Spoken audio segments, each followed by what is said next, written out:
Holes by Louis Satcher. Read and recorded with the permission of Scholastic Books. Part 1. You are entering Camp Green Lake. Chapter 1. There is no lake at Camp Green Lake. There was once a very large lake here, the largest lake in Texas. That was over 100 years ago. Now it is just a dry, flat wasteland. There used to be a town of Green Lake as well. The town shriveled and dried up along with the lake and the people who lived there.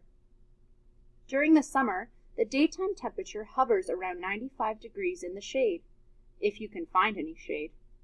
There's not much shade in a big, dry lake. The only trees are 2 old oaks on the eastern edge of the lake. A hammock is stretched between the 2 trees, and a log cabin stands behind that. The campers are forbidden to lie in the hammock. It belongs to the warden. The warden owns the shade.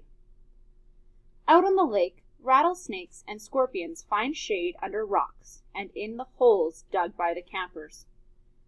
Here's a good rule to remember about rattlesnakes and scorpions. If you don't bother them, they won't bother you. Usually. Being bitten by a scorpion or even a rattlesnake is not the worst thing that can happen to you. You won't die.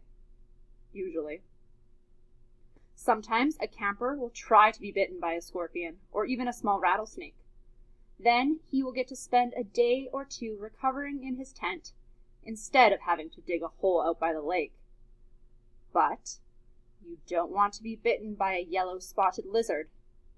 That's the worst thing that can happen to you.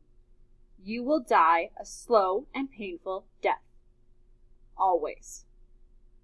If you get bitten by a yellow-spotted lizard, you might as well go into the shade of the old oak trees and lie in the hammock. There's nothing anyone can do to you anymore.